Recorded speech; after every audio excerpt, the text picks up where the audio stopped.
আমাকে অ্যাপ্রোচ করেনি।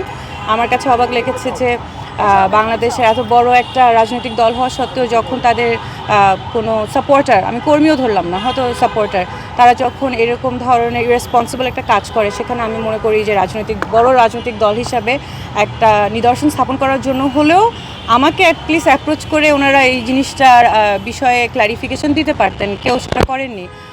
উল্টা আমি দেখেছি যে আমাকে বিভিন্নভাবে ওইটা রিশেয়ার রিপোস্ট করে করে আরও বেশি হ্যারাস করা হচ্ছে, এবং এই যে কন্টিনিউয়াসলি আমাকে হ্যারাস করা হচ্ছে, তার উপরে আমার ফিচার্স ইউজ করে, আমার ছবি দিয়ে এআই ইনডিউস করে, এআইকে ইউজ করে এনেবল করে এরকম বিকৃত ছবি এবং ভালগার ছবি বানানো, এটার এগেনস্টে আমি আজকে আসলে মামলাটা দায়ের করি সাইবার শাহবাগ থানার সাইবার সুরক্ষা আইনে।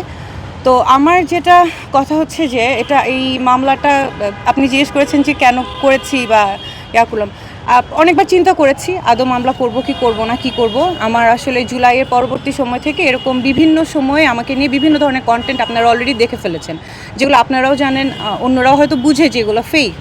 অ্যান্ড এটা বোঝা সত্ত্বেও আসলে আমি দেখেছি যে এগুলোকে বারবার জিয়ে রাখা হয়, এবং আমি আমার প্রশাসনিক জায়গা থেকে বা আমি আমার একাডেমিক জায়গা থেকে কিছু বললে কিছু করলে সেটাকে তো আমি ওন করে বলি, আমি তো বলি যে আচ্ছা ঠিক আছে, এটা this is what is happening. আমি সত্যটা তুলে ধরলেই সেটা আসলে সত্য তো সত্য, এটা কারো এগেনস্টে যাবে, কারো ফরে যাবে, সেটা তো আমার দেখার বিষয় না, আমি তো কাজে আছি।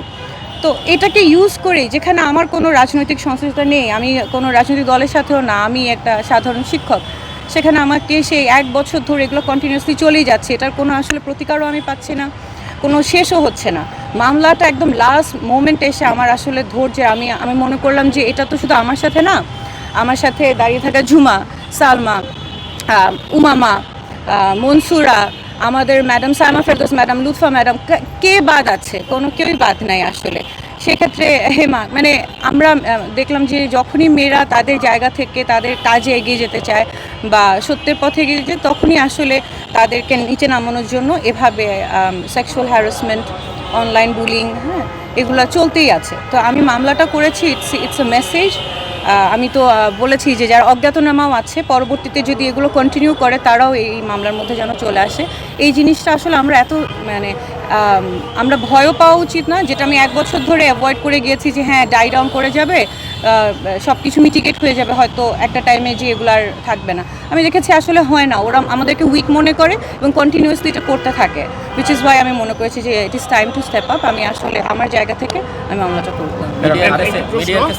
আমার মিডিয়ার কাছে একটা রিকোয়েস্ট আছে, আমার কাছে খুবই দুঃখজনক। আই থিঙ্ক আমি একলা না, আমার সাথে যত নারী শিক্ষার্থী আছে যারা পলিটিক্যালি অর সোশ্যালি অ্যাক্টিভিজম করে, তারা সবাই একই জিনিসের আসলে ভিকটিম হচ্ছে। সেটা হচ্ছে যে খুব বিকৃত ক্যাপশন দিয়ে ছোট ছোট ক্লিপস করে খুব ইরেলেভেন্ট জিনিসপত্র আপলোড করা হয়। এটা আসলে আমাদের জন্য খুবই আনকমফোর্টেবল এবং মানে এটা এক ধরনের হ্যারাসমেন্টও।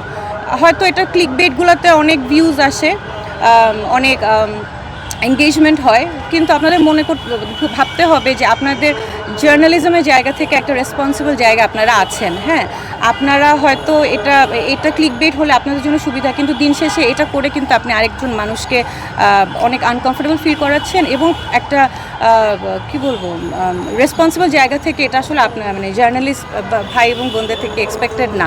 এটা দ্বারা আমরা সবাই খুবই দিন দিন আসলে আরও বেড়েই চলছে এমন ক্যাপশন, যে ক্যাপশনের আসলে কোনো মিনিং নাই, এমন ক্লিপস যেটা কোনো কন্টেন্ট নাই, হেঁটে যাচ্ছি, কথা বলছি, হাসছি, এগুলো তো কোনো ক্যাপশন হতে পারে না, বা এগুলো তো কোনো নিউজ কন্টেন্ট হতে পারে না।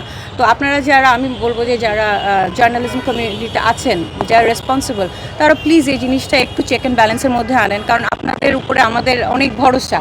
আপনারা সত্যটা সবার সামনে আনবেন, সেখানে যদি এরকম কন্টেন্টগুলো আসে যেগুলোর আসলে মেটেরিয়াল নাই, ক্রেডিবিলিটি নাই, it doesn't give a good message, উল্টা হ্যারাসমেন্ট হয়ে যায়, তাহলে তো আসলে দুঃখজনক। So this is my request. আপনার যে